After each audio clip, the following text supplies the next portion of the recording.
This is Master Daniel Pacina. Get over here to video game bullshit. This is Fillmore from Nick Arcade. Video game show bullshit. Don't accept no other shit. He said video game show bullshit. I think we're going to get him a shot and he'll get it right. Wait, hold on. Get it right. It's video game bullshit. Okay, all right. Welcome to episode 116 of Video Game Bullshit. It's good stuff though. So how have you been, Tristan? It's been a couple weeks. Yeah, it's been a couple weeks. Man, it's been a busy couple weeks too. Leading up to holiday weekend, which we're right in the middle of recording on, and yep. Dude, it's been crazy. Ever since the Kickstarter wrapped up successfully, I might add. Yeah, thank you. Awesome. It's always good. It's definitely a relief, but it's kind of a rush, and you know this better than I do because you've had more Kickstarters than me, but it's kind of a cool thing having a Kickstarter and just watching those numbers grow and see the interest in your project. So it's really humbling. It's awesome. Yeah. And like my mentality was always like, if a couple people dig what I do, like I'll keep doing it. Oh, for sure. Like, yeah, it's awesome. I was going to make the book regardless, but I just want to share it with other people too. So exactly. That's icing exactly on the cake. Like you and I are like kindred spirits to where we like create things because we love them and we like them. And we just happen to be that, people enjoy it too. So we can make more of them, which is really fun. For sure. Like it's been a really, really cool time. Yeah, no, it's been a pretty crazy couple of weeks. I've been getting things ready with mock-ups and a lot of stuff for NEStember, which we have, in full force.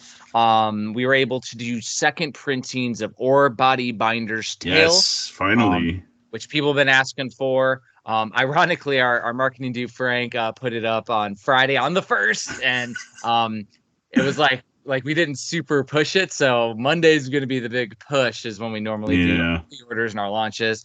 But people found out for sure because there's definitely been a little uptick in ore bodies over the weekend. It's been fun. Oh gosh. Sorry, the marketing just reminded me of something. Did Frank tell you about the ad that we're going to be putting out? Not tomorrow, Monday, but the following Monday. No. Yeah. So, and you saw that ad that I put on there. It's for the unnamed NES game that we're going to be announcing. And we are launching, and as Tristan just alluded to, a brand new NES game a week from Monday, which will be the second week of September in 2023. For those years down the line, because Video Game Bullshit is up on forever on podcast. Yeah. But like we haven't announced it, we haven't done it. It's super cool to be able to have like a brand new game, and this game does something on the NES that we've never seen done before. It's surprising. It's so cool, especially with all these NES maker like projects that come out. All these new concepts that people are able to put together for the NES, these brand new NES games, within the confines of that hardware. It's just so cool to see what people put out. And this one's no exception. Like, I haven't really had time to play any games because I've been so busy in these last couple weeks, but I played this one just because I'm the one making the manual for it. And I'm blown away by it. It's so good. I mean, I'm not great at it right now, and we'll do a Video Game Bullshit episode on it for sure. Probably with the developer because he is super interested in doing a recording with us. Yeah. So maybe we'll talk that game, and talk with the developer and have a good time with it. So what's this ad though that you were talking about? So we had to do like. Oh gosh, dude, it was. Yeah. Okay. So it was kind of a PR disaster averted. The day that it's launching is, a day that, kind of lives in infamy for us in the United States. It was a bad day in 2001. Yeah. Well, the the ad that I put together, some of the artwork kind of harkens back to that day in a bad way. So I had to alter it so that it didn't. Yeah, it was bad. Like, so we kind of tweaked that artwork or the advertisement so that it didn't look like we were, leaning into the date. We'll Blowing just up put it the that way. Towers. Huh? Blowing up the Twin Towers. Yeah, something like that. Something like that. Because Frank told me to change the date that I had on the ad. And I'm like, and I'm about to do it. I'm like, Frank, I can't do that. Frank, no, I can't do that. Dude, That's look so at the funny. ad. So That's funny. yeah. Yeah, and so that's funny though, because we do have to be cognizant of that stuff. Ironically, it probably just caught on and got a lot of publicity. Wrong kind of publicity. Yeah, I don't want that. I don't want to be responsible for that. No.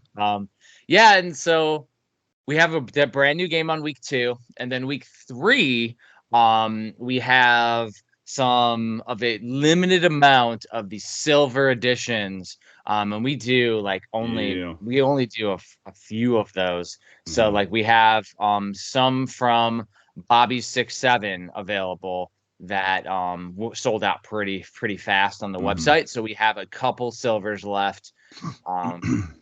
Then we will see what else. We have another surprise, maybe a surprise announcement or something.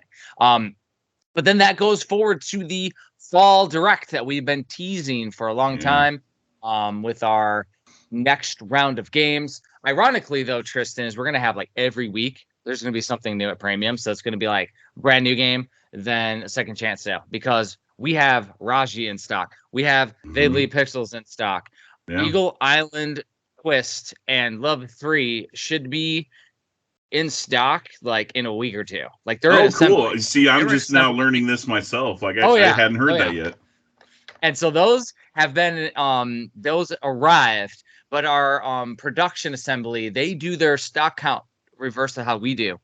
So they thought we didn't have enough of a game. I'm like, oh no, we have enough.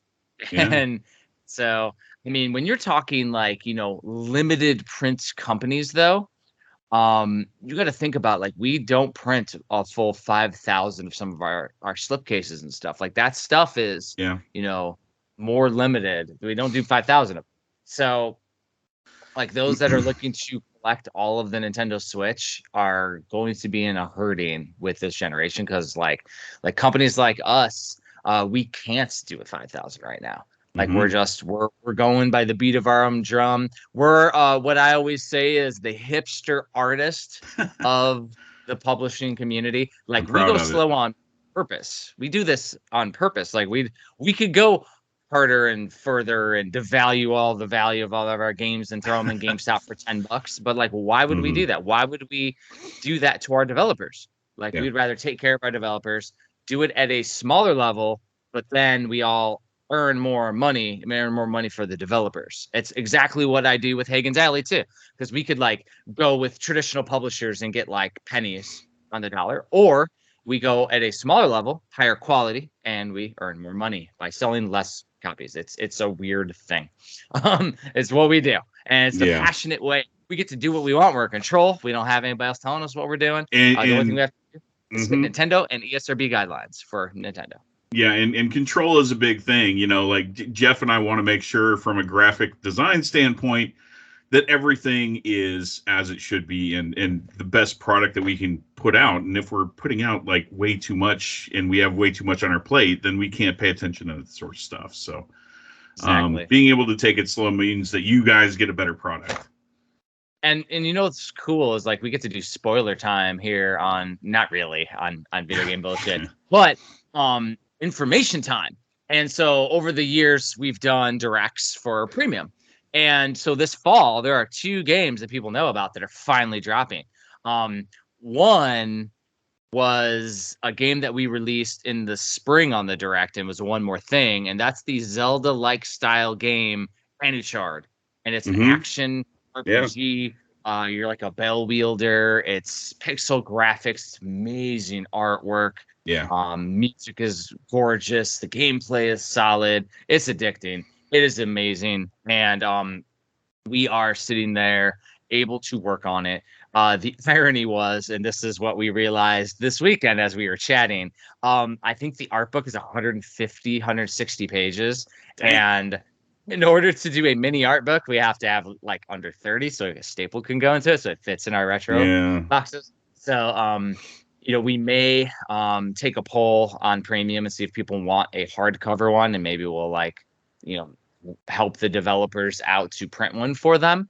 But it's not going to fit within the confines of a game release, unfortunately. No, that would always not that thick. It always help them print a hardcover, high quality one, as a publisher. If they want to, we can. But like that game is going to be amazing. And that game we're going to announce like when they're going up for pre-order as well on the direct, which we won't spoil here. The other one, we've been waiting 3 years for this game. And it's actually 2 games, and it's the Sunshine Anthology, which is Camp Sunshine and Sunshine Manor. Both of them have an overhead view, but they aren't necessarily Zeldas. They're more like horror style puzzle games. But there is a little bit of action in Sunshine Manor versus Camp Sunshine. But it's awesome. It's amazing horror. And I've been going ham with all the horror aesthetics because I love my scary movies and stuff. And, this one's been my baby for years. So, like, I got a little excited. And I was like, oh, I created some covers. And you're like, hey, I created covers too. And I'm like, oh, how do we use both? Well, shit. Like, we've been working on it for so long. Like, you forgot. Like, yeah. And then the one that I did was in our Nintendo Power style, just like yours. Yeah. But mine has like Graham Humphrey's art popping out. Oh yeah, yours is like super cool. I was like, I had an idea. I was like, let me take the screenshots of dead bodies behind it pixelated and have like the crazy bear. We haven't really announced the art, but the Graham Humphrey's art for Sunshine Manor that we've been promoting, that's a Kickstarter exclusive. Yeah. We did a Camp Sunshine version. And so Graham Humphreys has a Camp Sunshine version with the killer bear. The same guy that did the Friday the 13th cover and Evil Dead did the killer bear. It looks so cool. There are so many bodies and guts and death everywhere. Hoping the ESRB doesn't crush us for it, but it's always a crapshoot. Yeah, we're not putting it on the retail cover though, only on the collector stuff. Yeah. But it is a mature game, so it should be fine. But it's gonna be super awesome. And then and we're gonna be doing a lot of like that guide. It's like this is your idea too, wasn't it, Tristan? We're gonna have the guide and you flip it over. So it's like Camp Sunshine on one side, you flip it over like and around. And then it's the other guide. Yeah. And there's like a community member from that Steam community that worked on like a whole text-based guide for both games. Yeah. And so we're working with them. We're working with the community.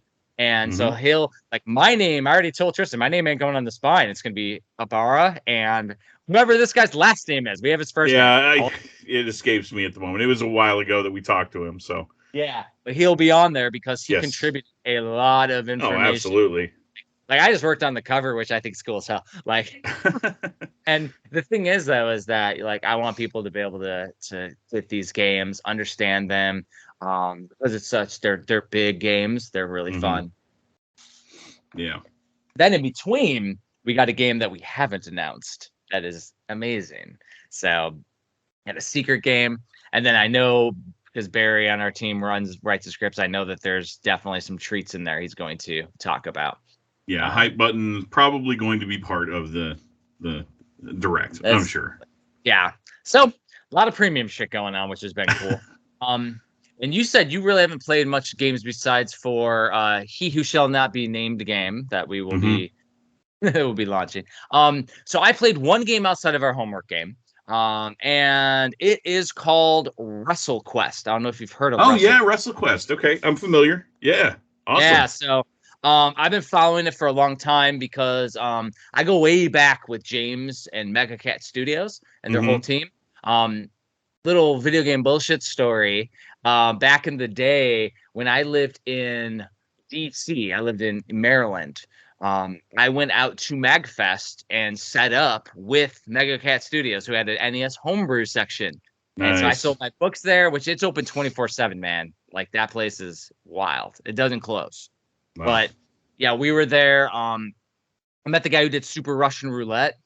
Heck yeah. Oh, that's awesome. Oh, I love that game. Dude, and like that guy is cool as hell. I think it was Andrew is his name, Rotano or something. Did you back the leather holster version? I wish I did. Neither. I wish Me I did too. because he had it with him too, and this was after the Kickstarter was done. I was like, damn, I want that now. Like it was. So cool. We were playing that, and then we were playing the Bing Bag game, which is really really fun one where we were playing because you have the you throw the bean bags on the Nintendo Power Pad and it registers on there. Oh, you play bags back and forth, and it's that's a whole clever game based on it, and it's really fun. These are old school NES homebrews too. This is back when they were still, programmed using Memblers and Teppels programs and stuff to make the games. And yeah, super super fun. But yeah, so I'll go way back with Mega Cat Studios, and fast forward. They have always been working on modern stuff. They did the homebrew stuff and the retro stuff on the side while they worked on VR and modern games. So that was like their main thing was like VR. And so now they did this game WrestleQuest. This is like their newest one. And it's super cool because it's like, imagine like pro wrestling in a world dedicated to pro wrestling. That's basically Final Fantasy instead of pro wrestling. Yeah, it's such a cool concept. It's wild. You have all these like fake made up wrestlers, but they're not made up. They're all based on wrestlers. Like you have this one, because like the main world champion in the game is the Macho Man Randy Savage, the real Macho Man. And he's in there. And but you have this guy who's like basically, like a Latin American version of Macho Man. Yeah. To me, that's kind of a reference to like Conan the wrestler back in the day. Or maybe like a like a Rey Mysterio or one of those types of wrestlers, even though he doesn't have a mask. And then you go to another story that happens concurrently up in Canada, and you have a wrestler with shades on, and he has a Moose tag team partner, but it's basically Bret Hart and Jim the Anvil Neidhart.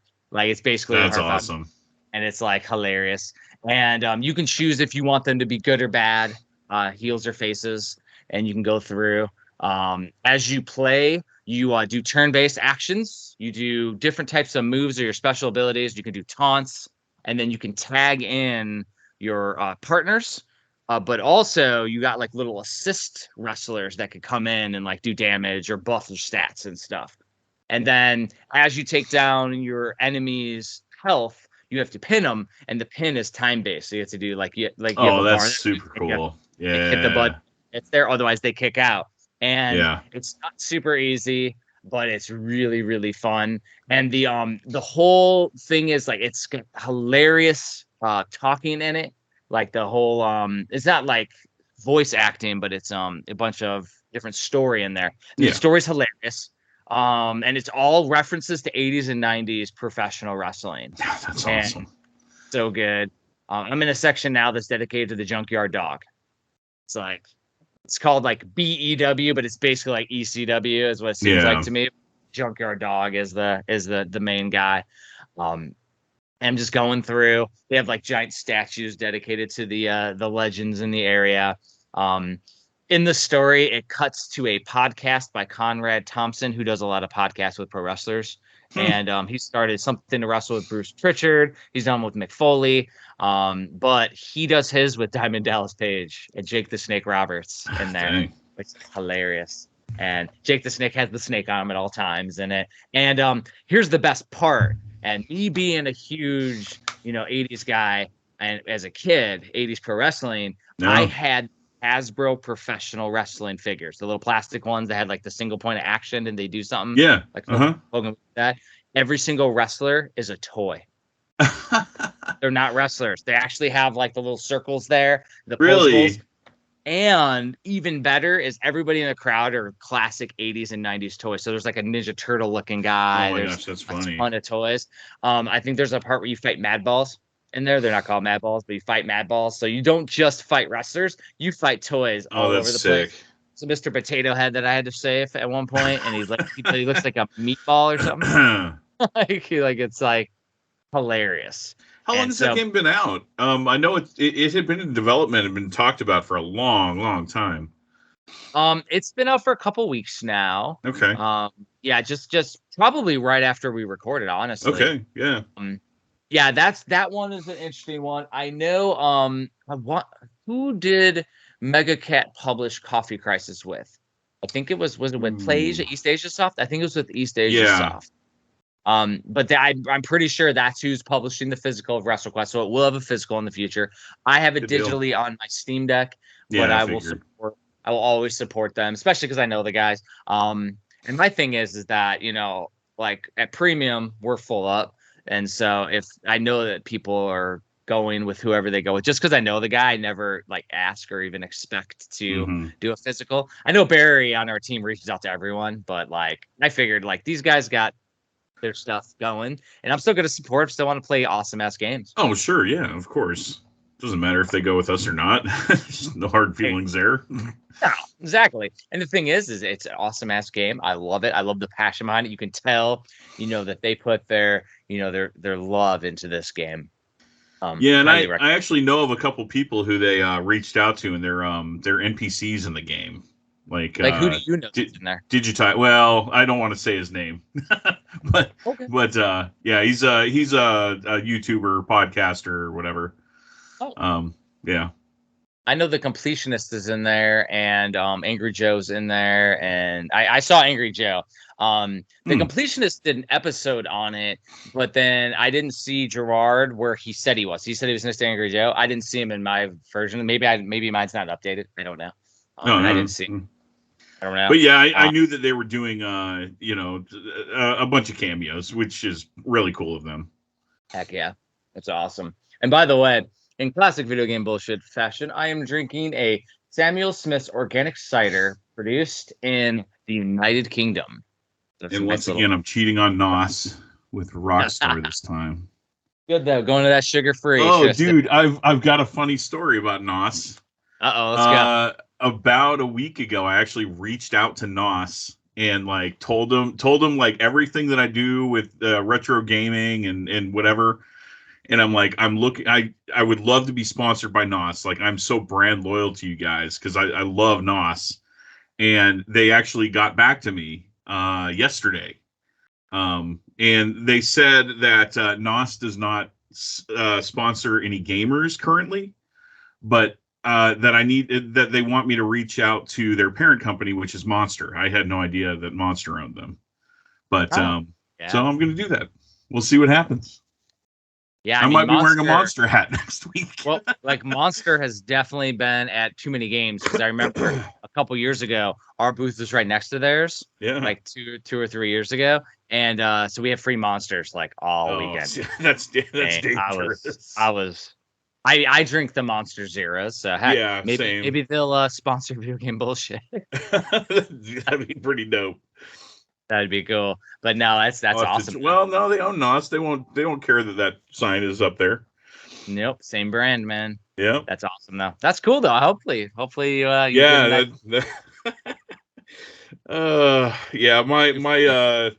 history with energy drinks runs way too deep, and it started because of the military. I blame the military for it. Rip-Its.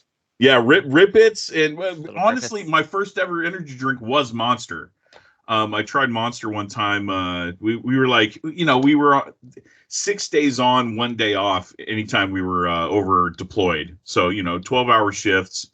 On our day off, you just want to relax and do nothing. So my friend and I, we had the same day off, and we'd always go to the base exchange, grab a Monster, and then just freaking chill, man. Yep. Dude, your deployments were much different than mine. Oh yeah, absolutely. I was like, that goes without saying there, Army First Sergeant. Well, I'm just saying, is like you were deployed in the area that we would go do for rest and relaxation.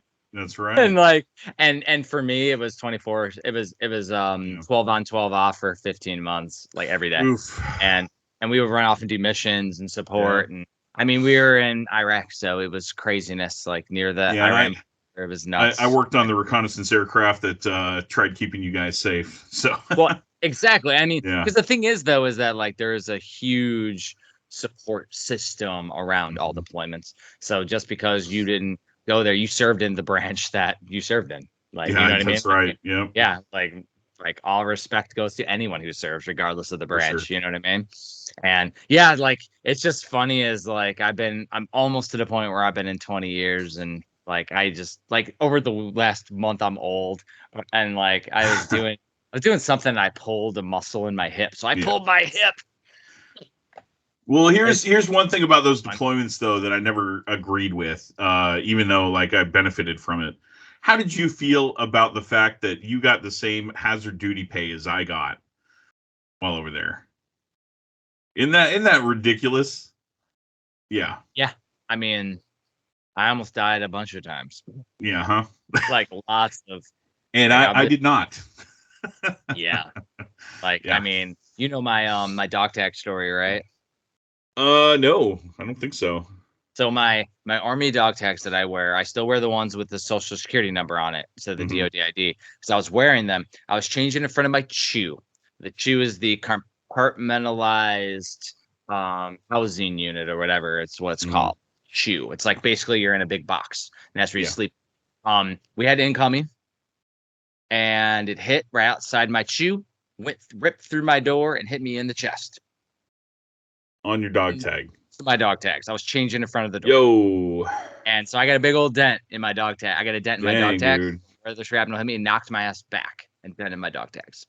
And so saved my life. Bruise. Would have ripped me in two because it was a big piece, but it like hit me. Man. Boom, pushed me back. Yeah, I had a bruised chest for like a month. It was crazy. But yeah, so like I had a lot of close calls like that though. Yeah, it was nuts. Like, and you know, I got scars and stuff from like different crazy operations. And then I have one, which is a hilarious one. Like, I'm gonna like talking. You gotta like anybody who sees me at conventions, ask me where I got that scar, and I'll make it crazier and crazier. But ironically, it was in an airplane. Yeah. Like it was on an airplane on an ashtray holder. Like, but I'll talk about like, oh yeah, I went down in the depths of hell with Doom Guy. And a hell beast hit me on the arm. Like I was just great stuff. The rest of them though are all from nutso ones. It's just Andrew gives me crap. She's like, that one? And I was like, yeah, that one's like the deepest one, and it was like crazy thing. But yeah, we got crazy stories. It was a fun time. Hey, it is what it is. That's why it's fun to be able to play and create video games and bullshit about them. That's right. Good stuff. Yeah, so WrestleQuest, awesome ass game.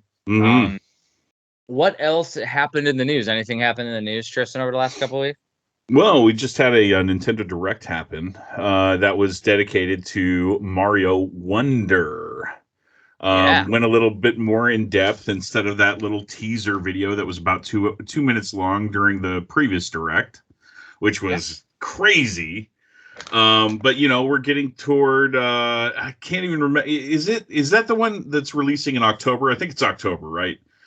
Yeah, so it's releasing in October, and we're about a month and a half away from the release of Mario Wonder. So people are starting to wonder. Yeah. Sorry, I couldn't help myself. They're starting to wonder, you know, what the game is about, because obviously, you know, this is a reboot. This is the first 2D Mario reboot since 2006. Pretty awesome. It's been 17 years since they actually mixed up the formula for 2D Mario. So I, for one, am excited. It sucks that Charles Martinet is not doing the voice of Mario anymore. That was another piece of news that came out in the last couple of weeks. Yeah, Charles Martinet is now a brand ambassador. Yeah. Crazy. You know, I don't know. Like, so some unnamed person is now doing the voice of Mario. They didn't exactly come forth and tell, you know, who's actually voice acting for him now. So maybe we'll find out in the future. Who knows? To say. It's probably AI or something.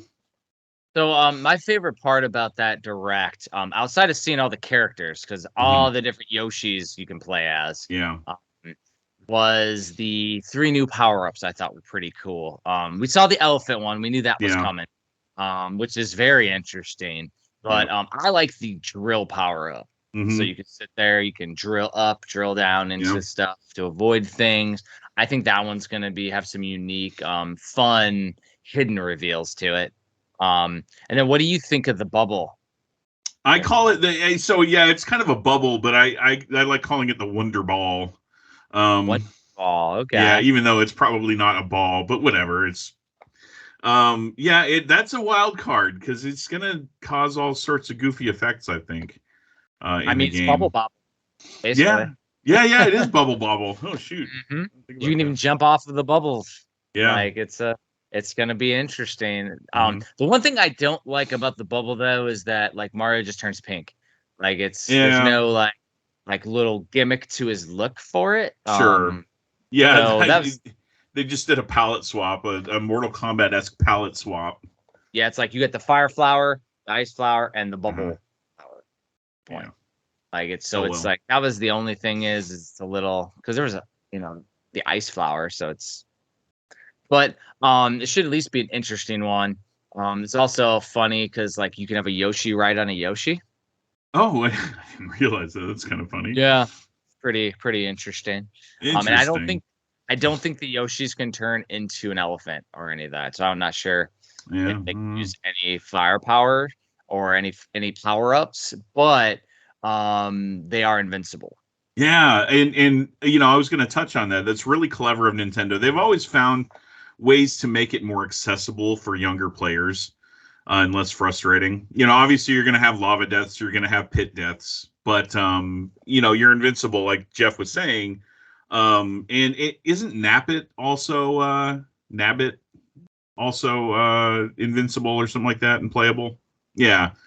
So you have a couple of different ways in past Mario games, if you like died a whole bunch of times, they would introduce like, for instance, that white Tanuki suit where you're invincible throughout the entire stage. So, you knew that Nintendo was going to do something to make it more accessible. And that's pretty cool that they actually made Yoshi kind of OP. That makes all the Yoshi fans happy, and it makes younger fans happy that they get to play as Yoshi. So, I mean, and in the end, like games are meant to have fun, meant for you to enjoy them. Yeah. If you want to play them hardcore, you can play them hardcore. It's interesting you mentioned accessibility options because in WrestleQuest they have accessibility options when I was playing it, and you can adjust the settings to where you're invincible. It slows down the timing.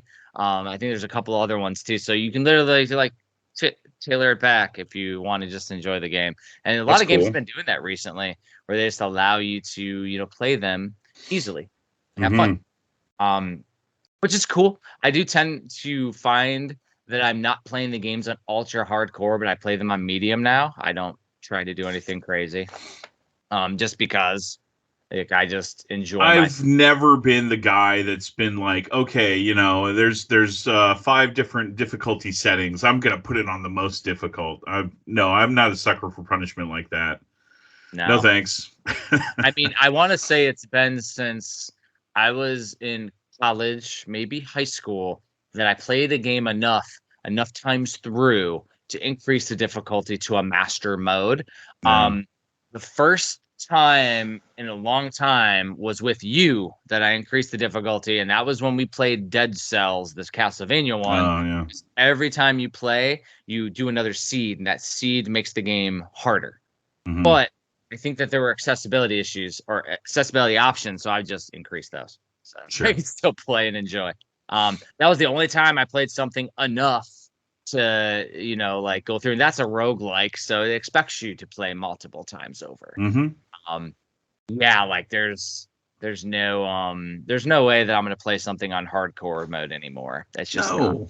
Yeah, especially something like Resident Evil, where it even further decreases the ammo that you get and increases the damage that you take and increases the hit point, all the damage that you have to do to the zombies. It's just, it's not fun. It just makes it way more stressful. What's ironic is I haven't even played any of the new remakes of the Resident Evil games, and I know that they're amazing. I played the remake of 2, and that's it.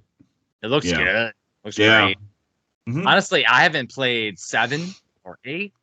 I have a lot of them. 8's amazing. 7 I didn't. Yeah. Well, no, 7 I played briefly, Village. and holy crap, it's terrifying in VR. I'll tell you that much. Ooh. By the way, speaking of VR, I had mentioned this before. I don't know if I mentioned it on the podcast, but if London gets all A's on a report card, I told her she would get an Oculus. Yes. Right now, because we moved from Georgia to Hawaii, and Georgia has like one of the hardest curriculums. I think Hawaii has one of the easiest curriculums. She has. Okay. We're at her first progress. She has all 100%. Hey. Not A's, 100s. Good on her. So I might be screwed here and have to get yeah, I think you are. at a Quest 2. Oh man. But I mean that to me will be a gimmick. I'll probably play it a couple times, but I think she will be playing Roblox in it. Oh, you were saying that you haven't played anything in VR, right? Oh, dude, it's going to be mind-blowing to you. It's crazy, dude. It's crazy. I'm gonna have to get recommendations and all that. You're also going to find out whether or not, like, do you typically get motion sickness or no? No, but yeah, I'm the same way. But it could, but ironically, because I got some new glasses finally, my broke ass ones, I finally got my prescription. And when they change it to too strong or they change the pitch, I'll get sick from my glasses. So, and I'm very far-sighted or nearsighted, so I can't see stuff like in the distance. But like when I'm on my phone, I can't use my glasses. So with the VR, it might be interesting because my eyes, because they're so close. Yeah, like I might be okay without glasses. I don't know. Yeah. So I'm the same way, but the opposite. Like I'm very farsighted, and I find that I don't have to actually wear my my glasses while I'm doing VR. Because you can adjust it. I mean, yeah, obviously you're going to get eye strain faster. But yeah, I mean, you'll find out. And I definitely have plenty of recommendations for you. Scary games, immersive scary games are, whoo boy. I just want to have fun. Yeah, dude. It's gonna be cool. So one thing that was newsworthy, not really, it's just a follow up from the last episode of Video Game Bullshit. So we're talking your price guide. Locally, there was a copy of Jack Brothers that I saw. Yeah. And ironically, the day after, I went back to Book Off to check out a copy of Jack Brothers, and they had it for like I think it was like $200 or $150. What did they put it at? $2,000? Yeah. Now the price is jacked up. Yeah, didn't. But yeah, it was definitely over what you had in your price point there. And I was like, damn. So like it was definitely I missed out because I should have picked it up when I saw it. Yeah, I think CIB I have that at $1,700 right now.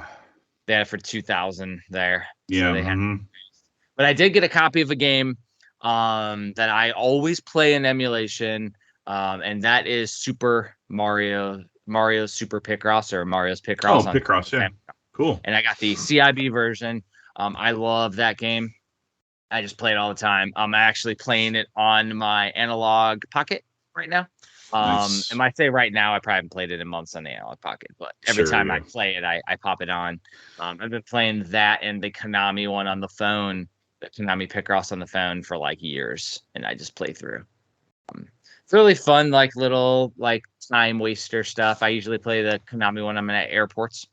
Speaking of analog pocket, did you see what they just released 2 days ago? One? Yeah, glow in the dark analog pocket. That's cool. That makes me wonder, and I know for a fact because I'm a console guy. There's never been a glow in the dark console before. How is that not a thing? Like I never even thought about that. Was not one of the N64s? Was it just green or was it glow in the dark? It was just green, yeah. Just green. Yeah, never had a glow in the dark. There were plenty of like clear ones and themed, colored ones, but never a glow in the dark console ever. Very interesting. This is the first one. That's pretty cool. Yeah, I like it. Yeah, that's I'm not going to buy a second one. But, no, me neither.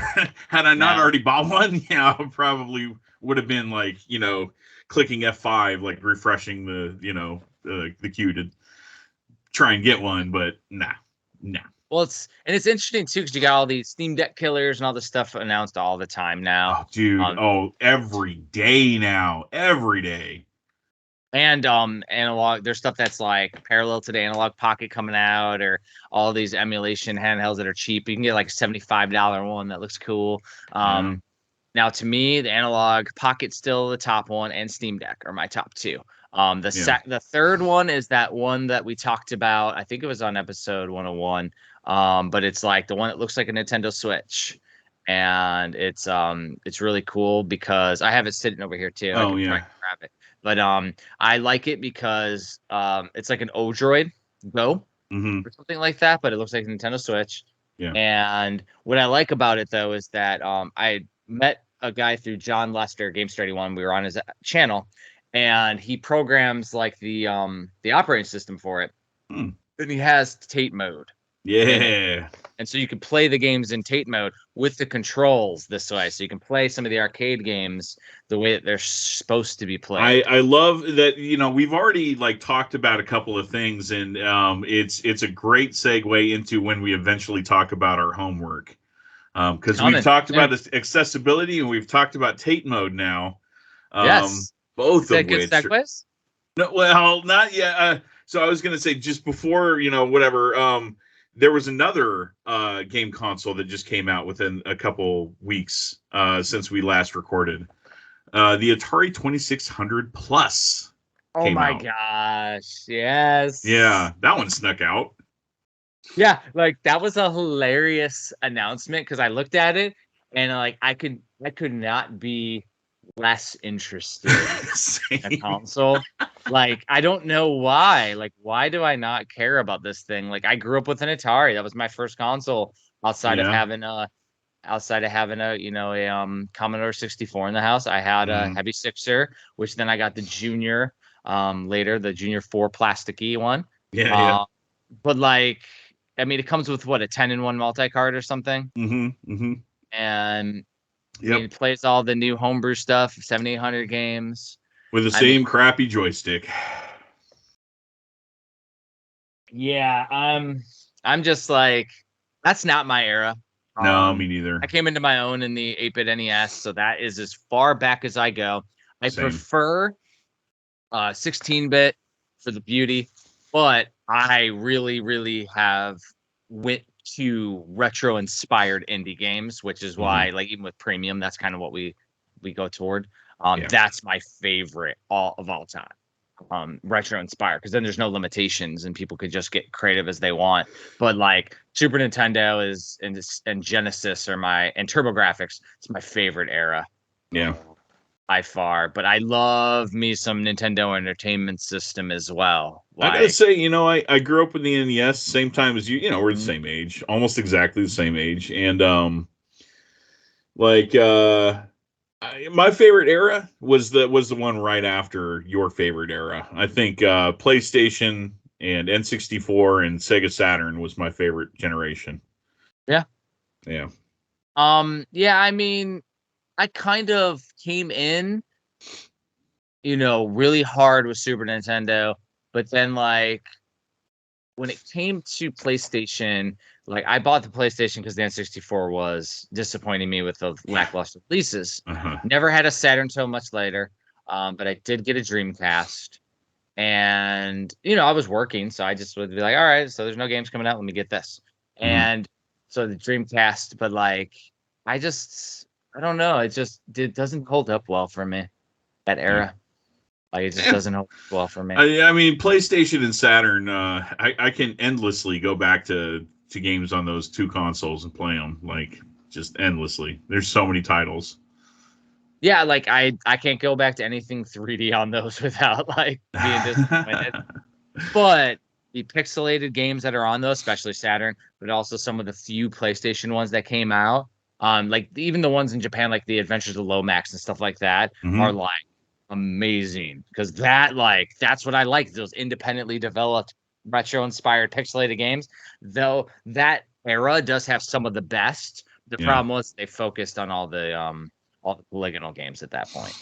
Sure, yeah. When 3D, it was just a lost era for 2D whatever. Everyone was trying 3D. Everybody. Oh yeah, everybody was, and so like to me, it's an interesting construct. Now I do have some favorites on those titles for sure.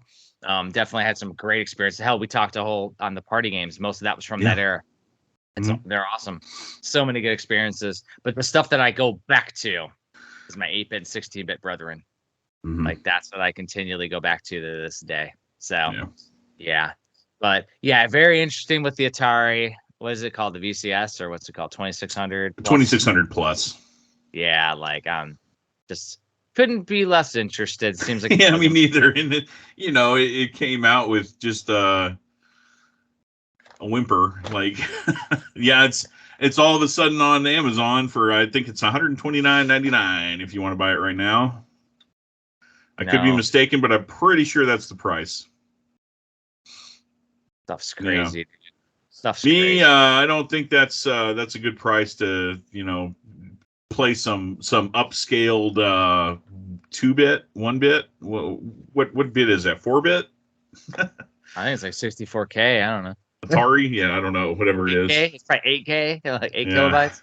I don't know, man. It's tiny. But yeah, there are some classics that I enjoyed on those games. But like those I enjoyed when that was the only options. And sure, yeah. I mean, it's super nostalgic, but like, to sit here and pretend like any of them like aged well outside of a couple of like really classic games, of course. But even then, like those classic games were born in the arcades and there were terrible ports on the 2600. So why are you going to go and play Pac-Man on the 2600 when it's a terrible game? Like maybe playing Adventure, sure.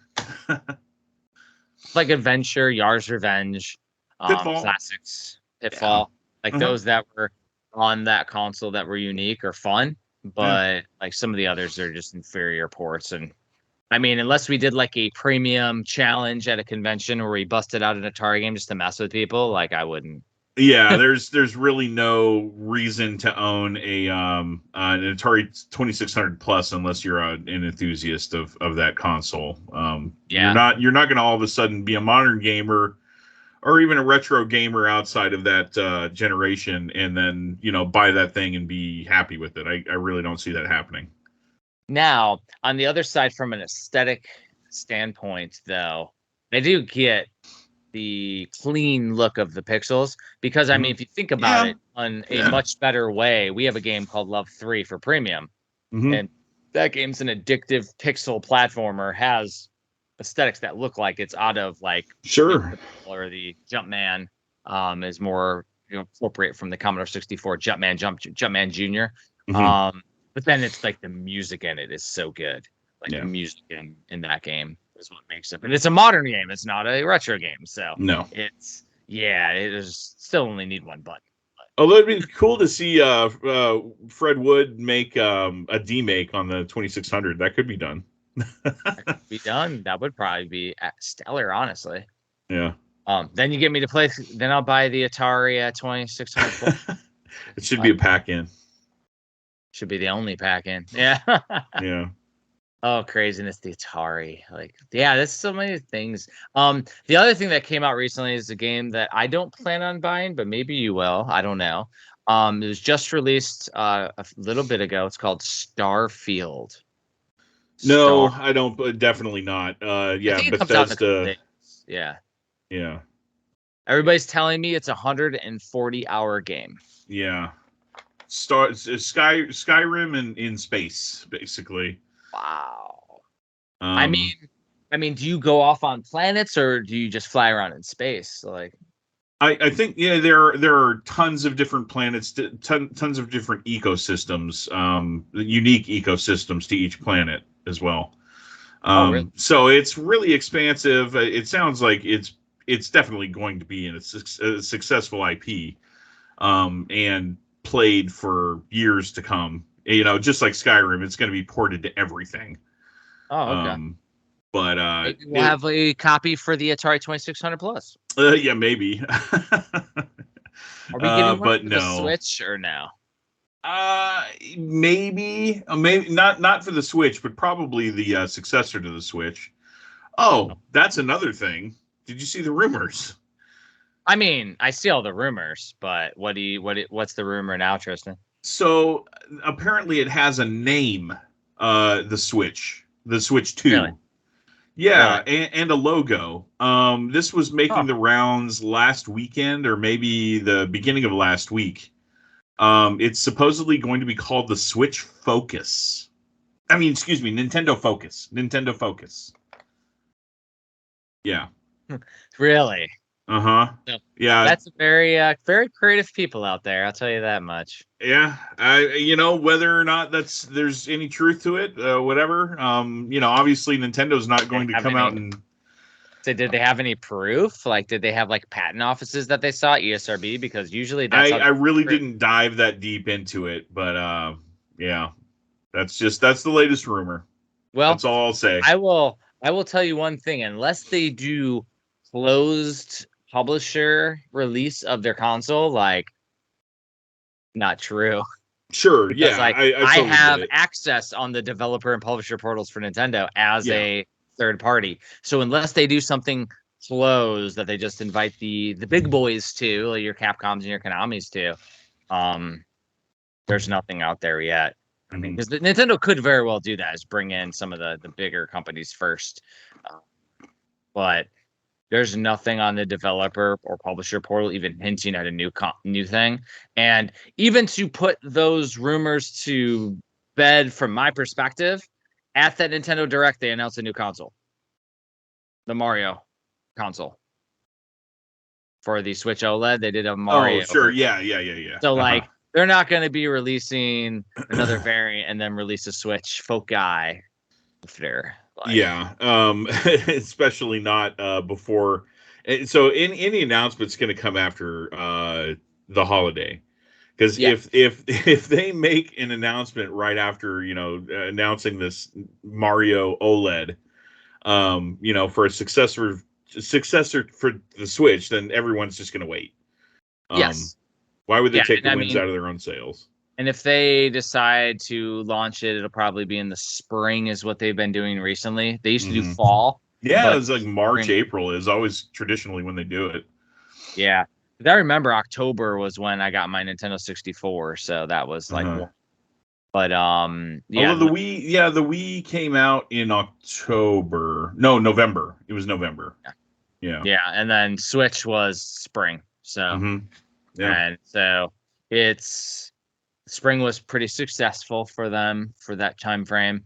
And the thing is that there's no telling what the Wild West will be. My hope is that it is backward compatible.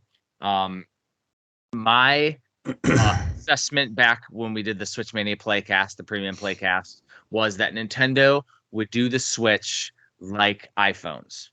That was my assessment, is that they would continually upgrade the specs incrementally over the years. So when Nintendo does their next thing, it'll literally be a Switch, but with better capabilities on every aspect. Sure, and they'd be stupid not to at this point, because man, they've really hit on something. I don't know why they would go and reinvent the wheel when they've basically invented the wheel.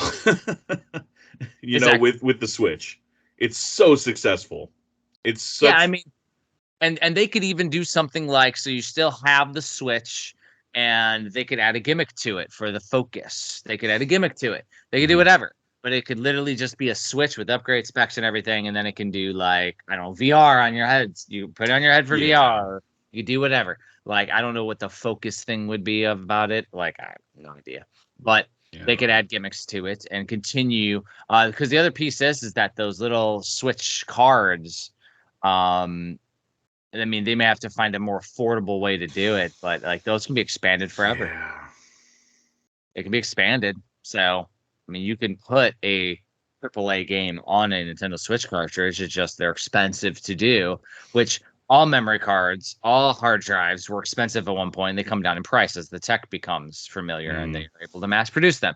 So to me, it's like they should continue to go with the Nintendo Switch versions. The only thing is that they'll probably do a notch or something like they did with the 3DS. Yeah. Over the DS, so that way you can't accidentally put a new cartridge in the old one, but you can fit all the Switch games in it. So like literally they'll have like a notch so you can't put it in the Nintendo Switch. Yeah, so it's idiot proof. Yeah, exactly. You got to make it Jeff proof. Right. But yeah, so so far I haven't heard of the Focus one. That's funny. Let's get a Focus. Yeah, if you Google Nintendo Focus, you'll see what I'm talking about. But yeah, it takes any graphic designer, amateur, to come up with a logo. So yeah, while it looks like an official logo in a very nice font, it is huge grain of salt. Huge grain of salt. I just wanted to put that out there because those rumors were flying like a few days ago. Well, we could call it the Nintendo Operating System. The NOS. The NOS, yes. Already got it on your wall. You already got some branding for it right there. Sponsored by NOS, or by Monster. Sponsored by Nintendo. NOS. Yeah. Noster. Like, oh gosh. Shall we segue to the game of the episode? Sure.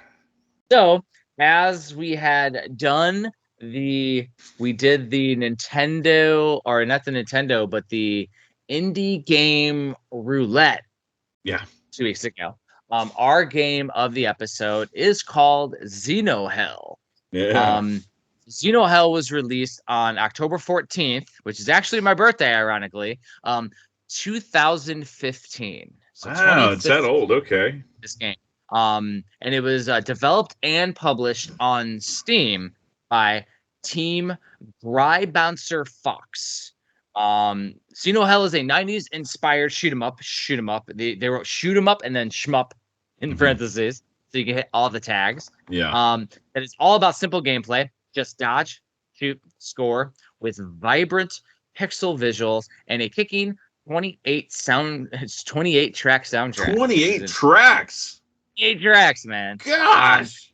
Lots of content to boot. Let me see if there's anything else here. The game does contain profanities at some point, so tread carefully. That's what it says.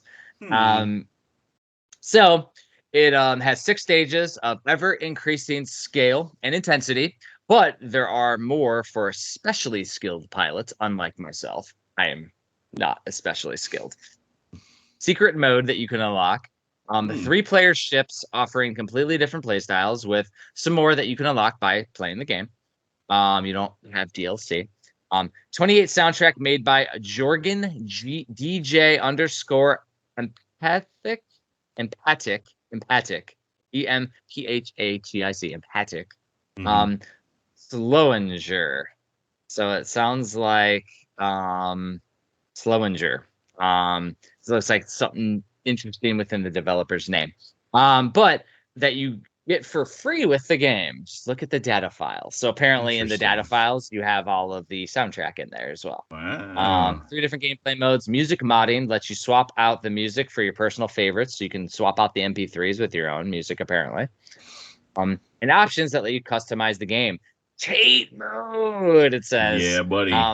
Filters, transparent metals, and more. Gameplay from times when it was more about reflexes and less about complex scoring. It says the developers are excited to finally show the game to the world, and we hope that you will be as excited to play it as we had making it, which is really cool. So go ahead, Tristan. What are your thoughts on ZenoHell? ZenoHell. So as a shmup aficionado, I was pretty excited to play this one. I've got a lot of shmups under my belt. Just to give a little bit of background on my credentials, I've played every single Japanese shmup on the Saturn. I have a collection of Xbox 360 Japanese exclusive shmups. I bought a Japanese 360 just so I could play them. You have Radiant Silvergun. What's that? Have Radiant Silvergun. Oh, of course I do. So do I. So do I. Yes. Yeah, one of my favorite shmups on the Sega Saturn, but obviously I got the one that was released by Limited Run as well. Yeah. So anyway, all that being said, I have a lot of praise for this game, but a lot of gripes as well. Okay, nice. I got a few as well. Yeah. I played in Tate mode, and I will say that, yeah, it's probably Tate, but I don't say that. It's Tate mode to me. Tate mode. Yeah. Exactly. Tate mode. So I'm going to call it Tate mode from here on. From GameSack. Tate mode. Yeah, Tate mode. So I played in Tate mode on an a super ultra wide monitor that's sitting off to my right now. Which is awesome. And even that wasn't enough real estate for this game, I feel. Really? So on a regular oriented, if you're not playing in Tate mode, I don't think it'd be even remotely playable. What about on a Steam Deck with a tiny screen, not in Tate mode? Ooh, gosh. Oh, I can't wait to hear how you fared. Oh, my God. Oh, boy. I only got a few complaints. Okay. Wow. Yeah, I would have a lot of complaints if I played on a Steam Deck. So, I used an Xbox Series X controller hooked up to my PC, and I did feel like there was a little bit of lag for the controls, and maybe it was my setup, maybe it was the game. I had no lag on Steam Deck. Okay, so it was my setup. I mean, and I'm talking like microseconds, but I could feel that there was a little bit of a lag. Yeah, which makes a big difference on a shmup, especially one that's bullet hell, which this one is. Definitely is. A lot of modern shmups, and a lot of ones that are 90s inspired, even the hitbox is really big in this game. Your entire ship, if a pixel of a bullet hits the ship, then that's it. Instead really? of It was like that. What's that? That was like that for you? Yeah. It wasn't like that for me. How's that? What mode did you play on? Medium mode. Okay, I played on arcade mode or something like that. Because I noticed that I had a tiny spot for ship damage. Oh shoot! Yeah, my entire ship was a hitbox. Did you have a carve button too? I don't know what that is. Slower. So when you down the attack, it goes a little slower. Oh, we played different modes, dude. I think okay. Shoot. All right. Well, maybe some of my gripes have been fixed in a different mode. So I'll talk about arcade mode then.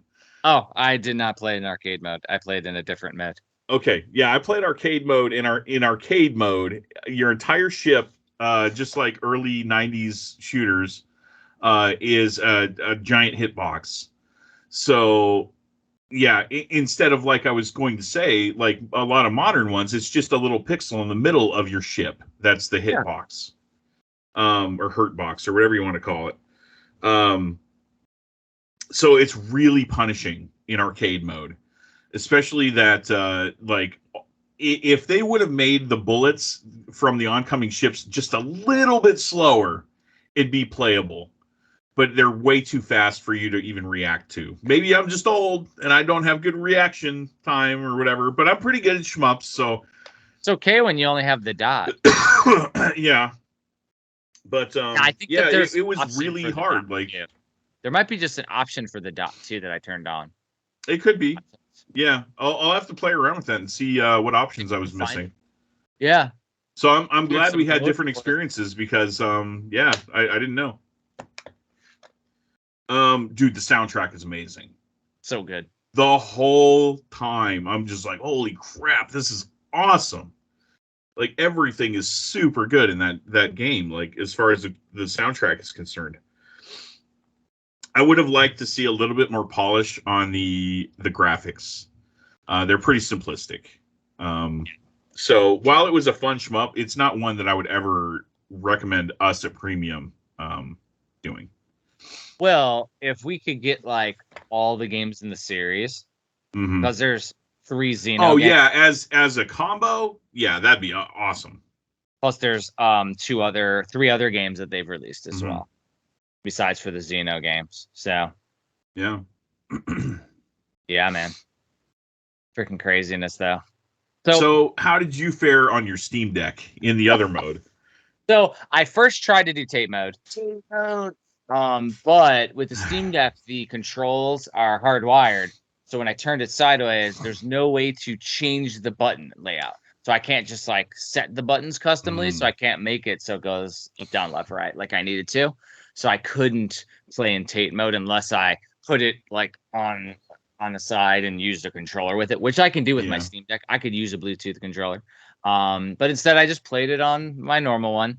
So I wrote down, it's a vertical shoot 'em up, 3 different ships with power and attack, different powers and attacks, tiny spot for ship damage, and there is a carve button. So when you hold down the button, it does like a big, more powerful shot, and you can move slower and weave through the bullets a little bit better. So that to me, it plays exactly like I wanted a shoot 'em up to play. Okay. Game is super fast to the point that I can't keep up. Like still, it's too fast. It's unfairly fast. I wrote in parentheses, am I too old? That's funny. No, it's not just you. I really feel like they needed to tweak that a little bit more. Because it's unfairly fast. Now, in the mode I played, you can keep playing with continues forever. So I beat the whole game. I continued a million times, but I wanted to play through it. I got to the end of 5, I think. And then after beating regular mode, I unlocked boss rush mode. Oh, it's pretty cool. So I unlocked boss rush mode. Has a lot of other modes too. I wanted to play them to talk about them, but I didn't play anymore because I got sidetracked by another thing. Yeah, I know what that's like. Yeah. Well, the other thing that I had on my Steam Deck was Xenodyne R. Yeah, that's the other one in the series. And so there are a bunch of ones in the series, but I had that one already installed in my Steam Deck because there was like a 2 for deal. And that's right. I didn't see that 2 for deal. Yeah. This one was released in 2016, is more casual, has a casual mode, tons of unlockable ships. There's ships from the games that they released later that are unlockable in this game that they put backward unlockable. So if you consider ZenoHell, Bullet Hell, Xenodyne is classic 90s shooter. Okay, cool. It's freaking awesome. It's way, like, to me, it's more my style. It's I did not play it too much though. But yeah, it's still crazy, it's still fun. But it was released later, so I feel like it has a little more polish on it. So the question is, since we've both talked about it and we got through it a little bit, is this a game that will be in your rotation, Tristan? Is it a thumbs up, thumbs middle, thumbs down? That's the question for it. We used to give it grades and stuff back in the day. We could do the grades because we give grades on our stuff from premium as well. So we'll do the thumbs up. Like thumbs up is like, it is in my rotation. I'm going to play it every year for the rest of my life. Like I do Super Metroid. Is it thumbs in the middle, which it was cool? Or is it I'm never going to touch that shit again? Yeah, we'll go thumbs in the middle there. Thumbs in the middle. I am absolutely a thumbs in the middle guy as well. Now, when we do grades, with the grades too, we could use our, we also publish Video Game Lens on as well. So how we used to do with Video Game Bullshit was it would be like A, B, C, D, F. But we have, with premium, we also have an S tier, which is like known IPs that would be amazing to do. Yeah. So like Mario 3 would be an S tier. Mario Wonder will probably be S tier without us even playing. Yeah, exactly. S tier. A tier is like classics, really great, awesome, amazing games. B tier is like fun games, great games, but they're fun. Have a couple flaws, but they're good. C game is like and then D is like didn't have fun with it, and then F is like I don't even want to play it. So. What kind of grade would you be leaning toward? Because you can do like a C lean into a B or a C lean. Yeah, and that's where like I'm right on the cusp of C plus B minus. I would be more inclined to give it a B minus. That is like a C to a B, like it's leaning up. And Okay. maybe it'll maybe solid B minus if I like the other modes. Because to be fair to it, I didn't play in the mode that I would prefer with just a pixel for a hitbox. So I would say the Jeff from 10 years ago would have this as a solid B title. But as I'm getting older with bullet hell shooters, like I'm more of a traditional shoot 'em up fan. So I'm thinking I'm leaning more toward like a C plus type of range, and it's going up to the B, just like yours because of the amazing soundtrack. Like that Sure, soundtrack yeah, is the soundtrack so is freaking fucking good. awesome. That's in the A's, man. The soundtrack.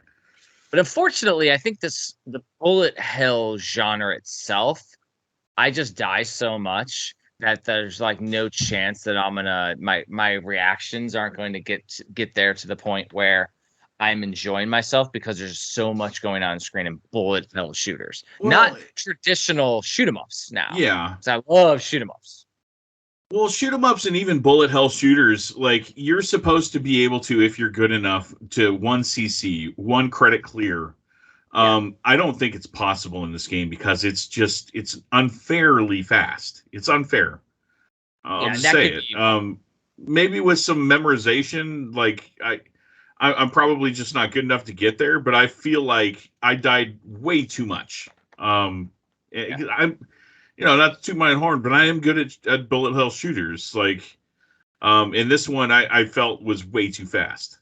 the thing is that like back in the day, which I haven't tried it in probably over 5 years. I mean, I'm great at Rekka. Like Uh-huh. I don't take damage in Rekka, which Yeah. is, a Famicom shoot 'em up Mhm. it's does so many pixels on the screen. It's crazy that's running on a Nintendo Entertainment System, like Yeah. a Famicom. And I can do great at that game. So like that game has a lot moving on, but it's not unfairly fast. And this game Yeah. might just be unfairly fast. I just might have to find the polished shoot 'em ups and get me back into it. I mean, because to me, Radiant Silvergun, Ikaruga, those are S tier. Like, Yeah, they are, like and it's because the developers hit a very good balance between the abilities of your ship and then like everything that's being thrown at you. yeah, In something like Radiant Silvergun, if you die, it's your fault. I yeah. never really felt like it was my fault in this one every single time. Yeah, there were some situations where like, oh geez, I was just too slow to get past that. But then like there are other bosses that just throw everything at you all at once and way too fast that I'm like, there's no way I could have dodged any of that. There's no No, way. no. And I mean, I got lucky a few times, but like Sure. I'm not that good.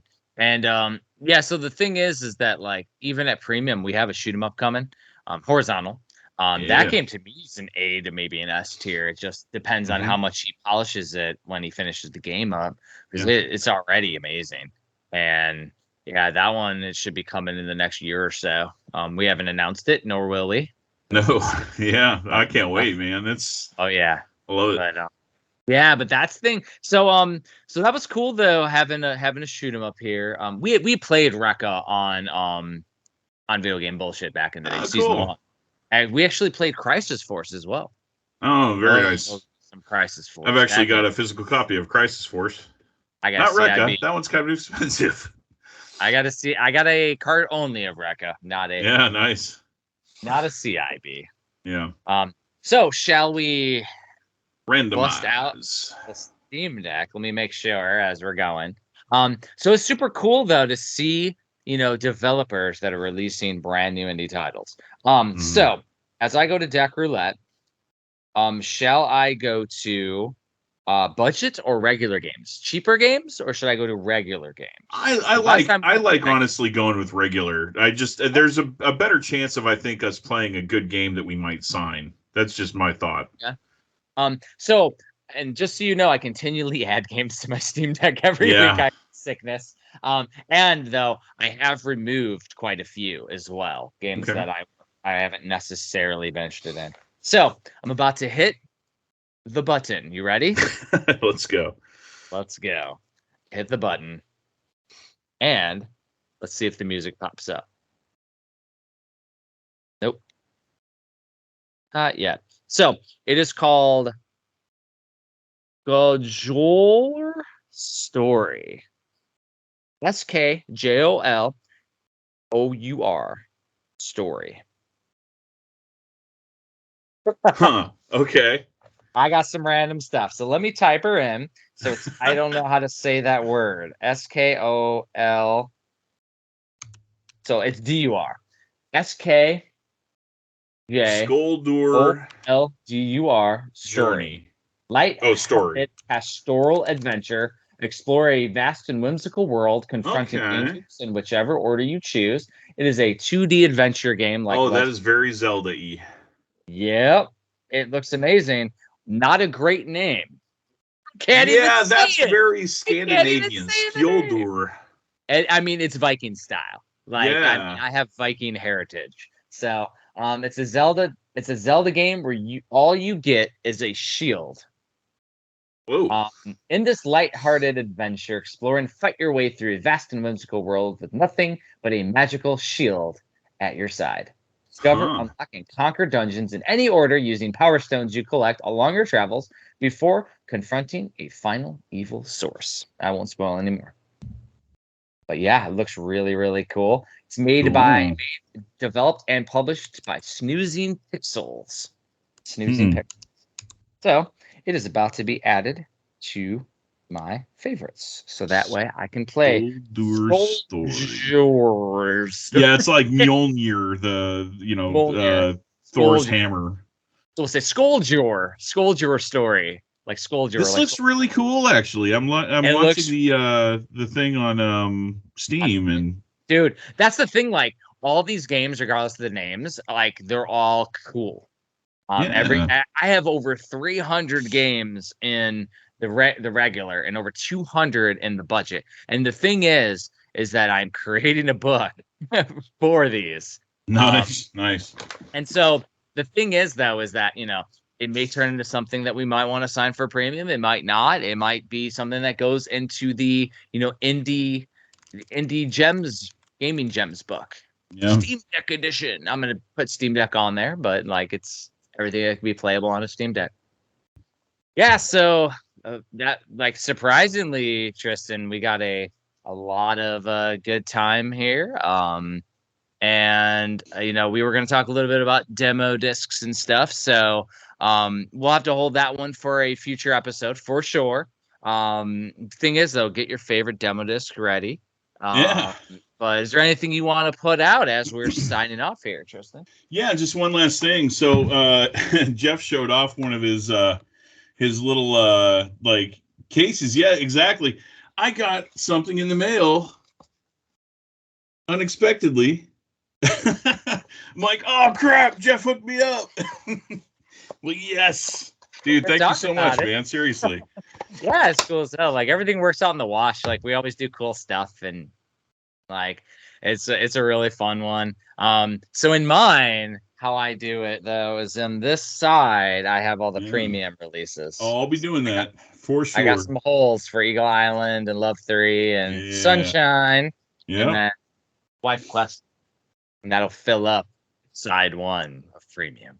I will absolutely be doing that. Yeah, it's a fun thing. But yeah, it's been a really cool episode. We're gonna talk some shoot 'em ups. We're gonna be playing a Zelda-like game next. And who's to say we won't have anything else to talk about or other news as we go on? Exactly. What projects you working on right now, Tristan? What do you got coming up? Oh, let's see. Well, I'm hitting a sprint here with my video game collector's field guide, the one that was just successfully funded on Kickstarter. But now that the funding is there and it's actually going to be absolutely published and printed, I am finishing it up, which means a whole lot of work. So I'm doing some work right now. On top of that, I got premium edition stuff. Our friend John Vanderhoff, I'm sure I butchered his name, but Johnny V. Yeah, there you go. Yeah. He's also got a couple of other indie titles that he did on the side. And he wants me to do manuals for him for that too. So I'll be doing that as well. Heck yeah. I mean, Your manuals are great, dude. It's I awesome. love it. It's fun. Yeah, so you're hitting your sprint on the video game collector's field guide. I think I said console collectors last week or last time, but it's the video game collector's field guide where you have infinite books. Right? But what I have been working on is I've been doing a back and forth with the printer on the complete NES. That is now in printing. It is paid for and in printing. I worked on some crazy holographic style slipcases though. Oh, really? Mm-hmm. Oh, I may have to steal some ideas. 3D to the touch and everything. Oh yeah. Yeah, bro. Like really cool embossing on it and stuff. So that was one of the things that was on the Kickstarter was a slipcase version. So I had real fun developing that. One thing is that when I do the backer names in the back of the book, I use their Kickstarter names. So some people are like, well, my name only says Joe now. And I'm like, well, your name on Kickstarter is Joe. Or yeah, sorry, guy. Like, I mean, I used to do like backer surveys, but then like trying to sort all that out is like a nightmare on Kickstarter. Oh so gosh, that's another thing I have to do, a survey. I just do the Kickstarter names for when I order. It's on my to-do list. Well, yeah, but I had that tier where like people could like choose one book or two books. So I have to send out that thing to see what book they want, and then I have to find out what email they want their digital version sent to, and of course their mailing address. And I'm because I do mine on WeTransfer or another website where it like the link isn't up forever. Like even to this week, I still have people going, "Hey, I missed the link," like constantly over and over again. Yeah. So, all right, here's a new one. I'm gonna upload it again on the same site. I have to do that again after we get done here. And I am still doing problems. And I'm still doing the never-ending story that is the Switch collector. Year 3, I mean, it's already all laid out, so it's ready to go. I just need to do the research for all of the accuracy of the developers and the publishers and the players. And the thing that's crazy is sometimes the games also get updated and they increase players and stuff too. Mm-hmm. So like on Switch, there's certain games that got a patch with a multiplayer update. Yeah. So if you people can't tell, like both Jeff and I, we're sticklers for details. And we want to make sure that what we're putting out there is like you can trust the information in there. So because of that, there's a whole lot of work that goes into verifying if something's true or not. So I was just telling Jeff that I completed the Nintendo DS section of my book today, but then whenever I was doing my double checks and triple checks, I found a couple discrepancies. So now I have to do it all over again, all 1,750 games. So, no. Oh well. You know what? Once it's done, and done right, then I never have to do it again. That's the way I think about it. Well, and I mean, I even missed stuff. Like I know year 1 of Switch Collector, I think we missed Rocket League, and so I did a Lost but Not Forgotten section in Volume 2 or addendum. You said we put Rocket League in there. But as I moved to the abridged, it's a little different because there's more games per page, so it gets harder to put everything together. But I'm also doing all of the unique collector's editions and the collector's items with every release too. So I try to put at least the biggest collector's version in the book.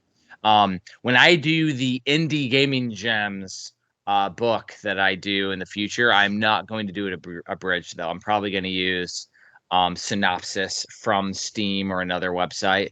From the developer synopsis. Of course, on the games. And then maybe I'll put like a quick comment too on like my little mini quick review like I used to, because it'll be fun to do that. But that book's gonna take forever. It's just I'm relegating it to it'd be more personal though, so it'll be easier to do versus all the research that's crazy with the Switch, because the Switch is just the way you do it. Like, that doesn't even have the right developer or publisher half the time. Like on Nintendo's portal, the developer's the publisher. So Jeff, clearly you've found like some sort of pill to like I don't know, clone yourself. Can you share that with me so that I can like work on stuff, do my day job, and not go crazy? Well, there's one thing that I do because you said I'm an Army first sergeant. I do the quote of the week. Yeah. And so there was 2 quotes in the last month. One is Rome wasn't built in a day. Yeah. So there's no rush in what we do. True. Hustle. Very true. So like we just make stuff. Now, at 1 year or my first like couple years, I was keeping up with Kurt Collado, which was insane because we were both putting out like 6 books like at a time, and it was nuts. And there's no way I could keep that going while going to like 13 conventions while I was still working. Yeah, seriously, you just I don't. Was crazy. It's so hard to, and you have kids, or you have a kid. I don't. So, there's one less thing that I have on my plate. One very big thing that I don't have on my plate that takes up even more time for you.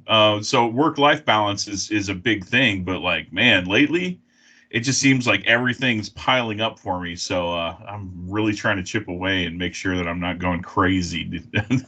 Well, like for me, I'm OCD. And as Kyle called it back in the day in Video Game Bullshit. It's more like hoarding, but organized. Yeah, organized hoarding, like, sure, yeah, organized. But instead of going around, because I used to be real bad around the house and everything had to be like in its perfect spot and doing all that. I've moved that digitally to creating books. Yeah. And like, because Kyle's thing was he would do digital rips of all his movies, his VHS movies, and have them all organized and watch them all. His music. He'd have music from like every single concert from Jimi Hendrix for every single one, all organized and everything. I do that in the books. And I'm working on that stuff. Now, it doesn't have to be perfect for me to be good, but it definitely has to be like complete and holistic. And that's why, like, when I did the NES Homebrew book, it was all the homebrew stuff. I went down the rabbit hole as far as it goes, Alice. Like, I went as far as it is. But yeah, dude. The other quote for you, Tristan, that will help you out: if you don't mind, it don't matter. Gotta work on that. Yeah. Because the thing is, like, what I do is I prioritize. So, like, this weekend, I was working on mock-ups for premium edition games because we have a fall direct, and I want to have stuff to go for the website. Yeah. And I know you got me stuff in record time. I got stuff in record time. The thing is, though, the stuff that we created over a weekend is what would take people months. And we created it over a weekend. Yeah, but we're so used to, I mean, like, you and I just come up with ideas, though. So, I don't know. And I can't do that every week. It might take me a month before I hit that creative edge, but like 2 mornings in a row, I woke up, knocked out some amazing stuff. And like when you go and look at some of the different pieces, because I did all the way out through, because with like Sunshine, there's a deluxe too. And so there's like a million different little pieces. And I did some scary movie inspired stuff. I did some other stuff that I had to work on the other games, and that NES game we're releasing, I also worked on the week prior. And it did take away from me working on any books the last couple weekends. Yeah. But the other piece is that I've been really, really hitting my stride and enjoying. And, to further complicate things from this week, my nephew Nate and his wife Emily were in town, and we were showing them around all week too. So like, they left out on Saturday morning. I stayed home because I had a stomach bug too yesterday. Like I was crushed. But in between that, I was working on designs. So I got a lot done now. But yeah, we've been running around and doing that. And then tomorrow I'm going to be out of commission because tomorrow's Labor Day for us here in the U.S. Because we're recording on a Sunday, but it's my anniversary. So. Oh, wow. Well, happy anniversary. Thanks. And we're going. How many years does it put you on the spot? 13. 13. Right on. Yeah, we were married in 2010, so it's easy. Oh, okay, cool. Yeah. So 13 years. So I told her lucky number 13. I got to buy her something Jason Voorhees. But she said it's something else. I don't even know. Like there's a little thing you're supposed to do every year for marriages. Yeah, we've never ever followed. We also buy each other stuff all the time. Like it's like today, I think my wife wanted a Kirby controller at GameStop when we were there, like a little pink Kirby controller. So like, yeah, go ahead and get it. Like, I ended up getting a copy of, I don't know if it's Kenya or Kenna, for the PS5. It's like a platformer game that was released at the launch of the Alright. PS5. It was like $20 used. So I was Okay. like, I don't think I have that. So I got like kind of something of Spirits. And it's supposed to be one of the marquee platformer games that was released with the PS5 when it was released. So I picked that up, and there wasn't anything really Switch that I wanted, but there's a million Switch games that I haven't bought though, because I stopped collecting for Switch like hardcore. Like, Oh, it's unsustainable. There's so much shovelware now.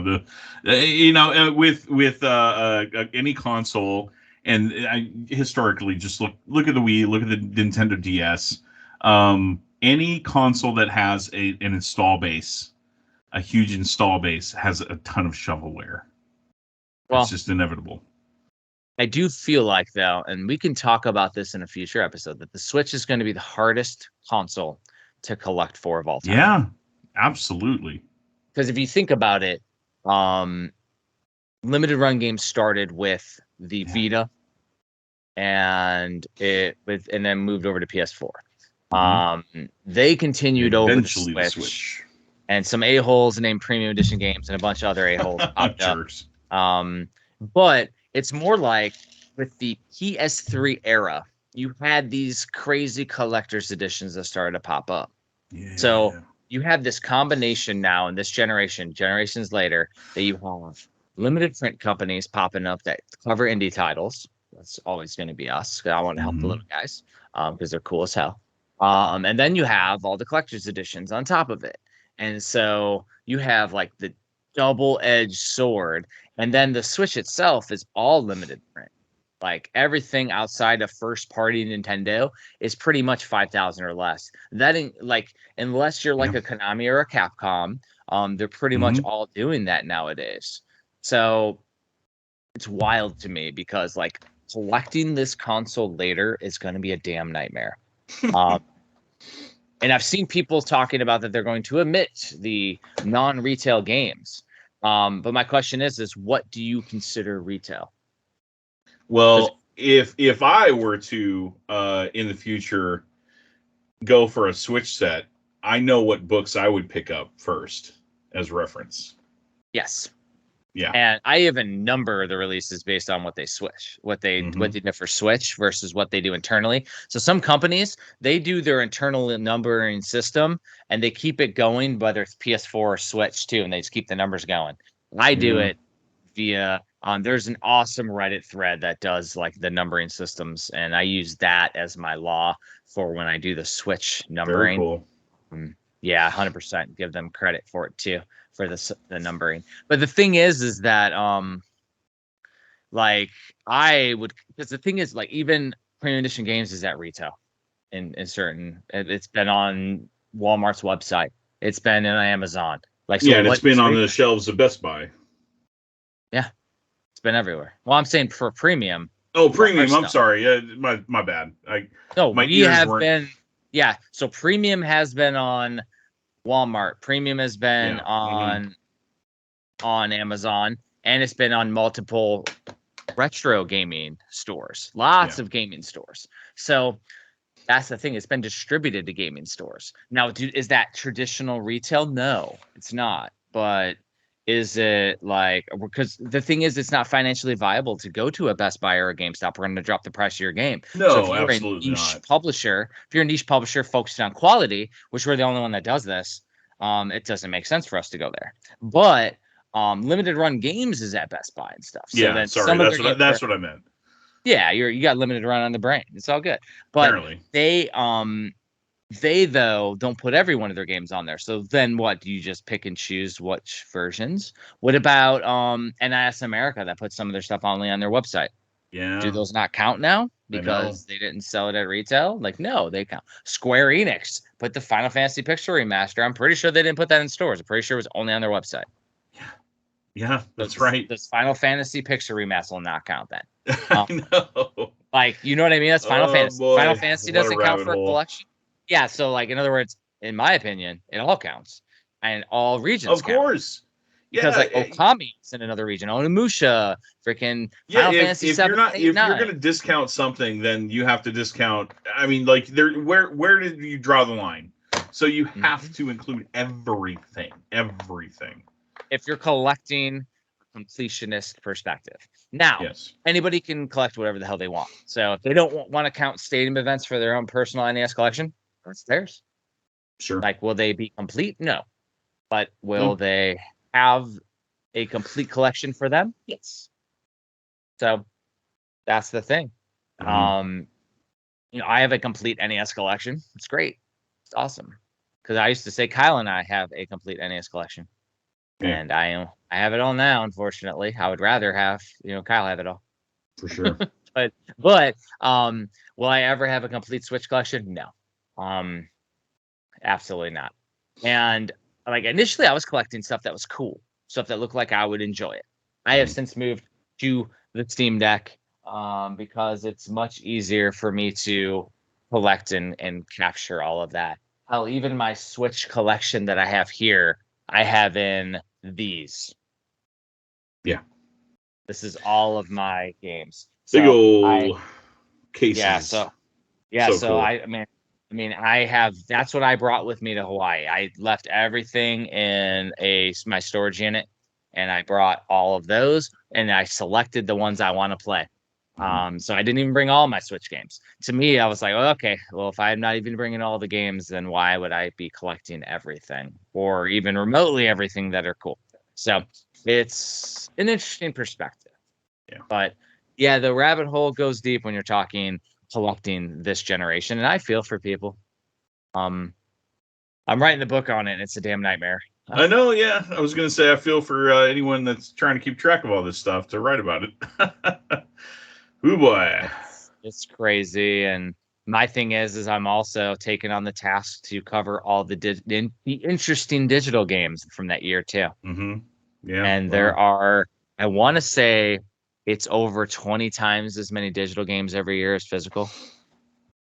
Like, Unreal. It's nuts, and that's why I'm just picking out nuggets, and then I cover them. Some of these games will get physical releases later, like in year one. If you look in year one, a lot of those are physical, and the same thing in year two. I think some companies took my book and then contacted developers and signed them. Sure.